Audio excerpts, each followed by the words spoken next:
up tonight and you will see the most familiar object in the sky. The one thing every human who has ever lived has shared. The same face that watched over the dinosaurs. The same face that hung above the first fire. The same face above you right now.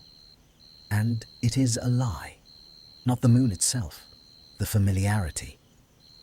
Because the moon you think you know is a survivor of one of the most violent events in the history of this solar system. It is younger than the Earth it orbits. It is slowly leaving us. And how the moon becomes the difference between a living Earth and a dead one. To find the moon's beginning, we have to go back about 4.5 billion years to a moment so destructive that it is almost impossible to picture. The early solar system was not the orderly place it is now. It was a shooting gallery. Dozens of half-finished worlds, called protoplanets, were sweeping up debris and slamming into one another. One of these worlds has a name. We call it Theia, after the Greek Titan who was the mother of the moon goddess. Theia was roughly the size of Mars, and it was on a collision course with the young Earth. When it hit, it did not punch a crater. It was not an impact in any sense you have ever seen. Theia struck a glancing blow at something like 20,000 miles per hour, and the energy released was enough to melt the entire planet. Earth's crust, Theia's core, the rock, the metal, all of it vaporized and splashed outward into space in a glowing ring of molten debris. For a brief moment, Earth was not a planet. It was a half-liquid, rotating fireball wrapped in a disk of its own shattered remains. And then, out of that ring, something remarkable happened. The debris did not fall back. It did not drift away.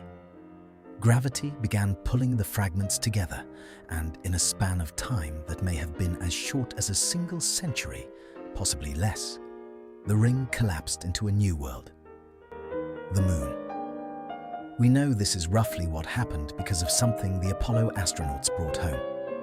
When geologists analyzed the lunar rocks, they found the oxygen isotopes, the chemical fingerprint of where material formed, were almost identical to Earth's. The moon is not a captured stranger. It is not a wandering asteroid the Earth caught. It is, quite literally, made of us. A piece of the early Earth blended with the corpse of Theia, reassembled in the sky. You are looking at a chunk of your own planet every time you look up. Now here is where I want you to stop and actually picture it.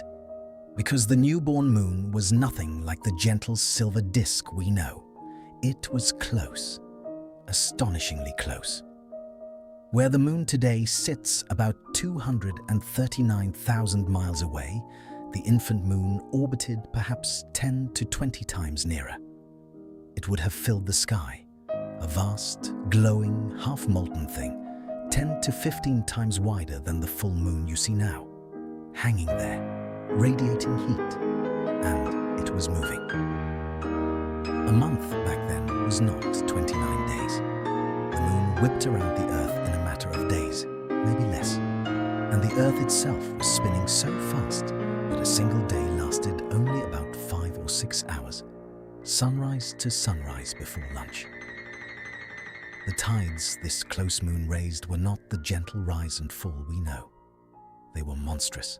Walls of water and molten rock surging across a planet that had no continents yet, no oceans as we'd recognize them, no life, just heat and rock, and that enormous burning moon turning overhead.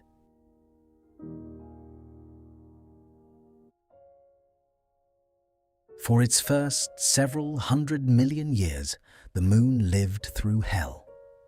This was the era astronomers call the Late Heavy Bombardment, a stretch of time when the inner solar system was pelted by leftover debris. The moon, with no atmosphere to shield it and no weather to erase the damage, caught every blow and kept the receipts. Every crater you can see on the moon's face is a wound that never healed. On Earth, wind and rain and shifting plates have erased almost all of our ancient scars. The Moon has none of that. Its surface is a frozen photograph of a violence the Earth itself went through and then forgot. Then came the dark patches, the smooth grey regions we call the Maria, Latin for seas, though there was never any water in them. Those are ancient lava flows. Around 3 to 3.5 billion years ago, enormous impacts cracked the Moon's crust, and dark basaltic magma welled up and flooded the basins, then froze solid in the vacuum. The man in the Moon, the face people have seen in every culture across all of history, that face is made of frozen volcanic blood from a time when the Moon was still geologically alive. And now, I have to tell you the part that, honestly, gets to me. The Moon is leaving.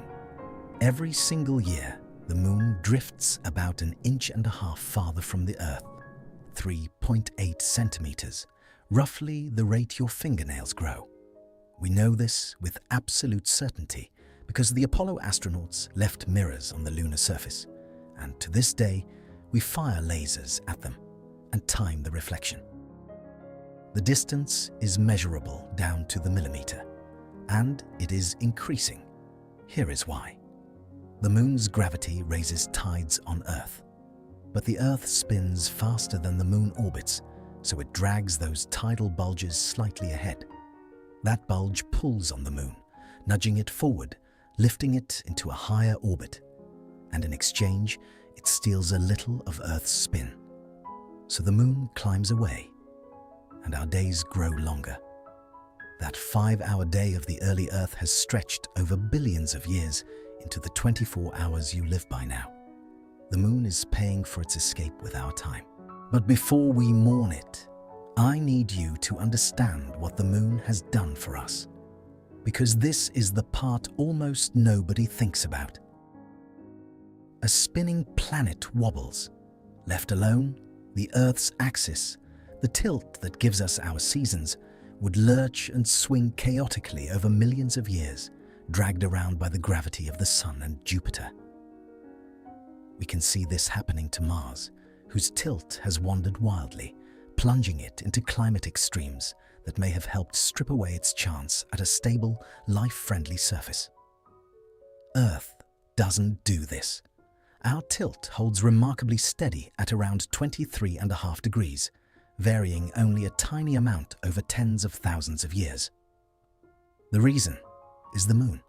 That huge, close companion acts like a stabilizing weight, a gravitational anchor that keeps our axis from tumbling. Steady tilt means steady seasons. Steady seasons mean a stable climate. And a stable climate, sustained over billions of years, may be one of the quiet, hidden ingredients that allowed complex life, you, to evolve at all.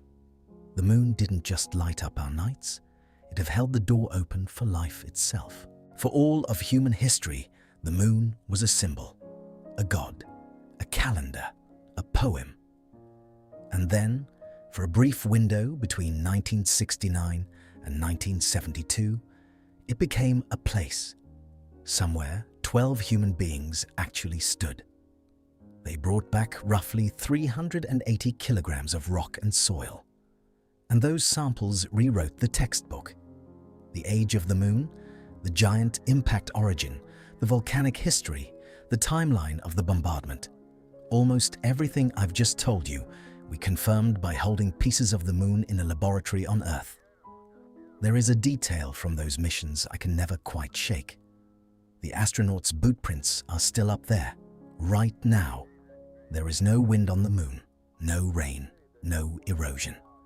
Those footprints will remain crisp and perfect for millions of years, long after the people who made them, and very likely the nations that sent them, are gone.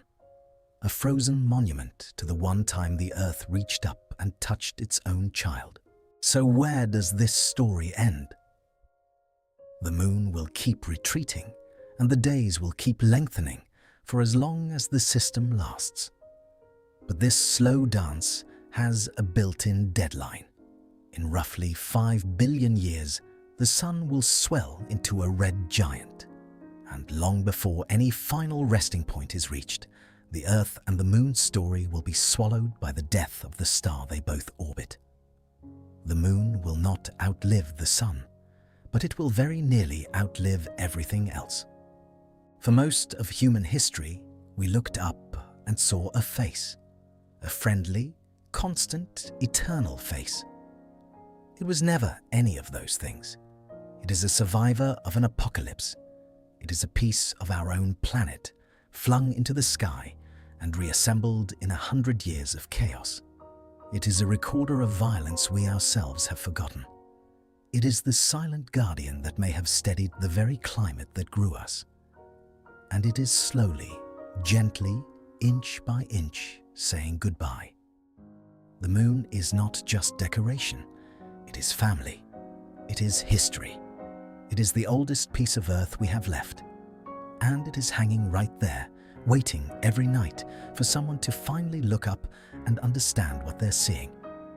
Thanks for watching, and I'll see you in the next one.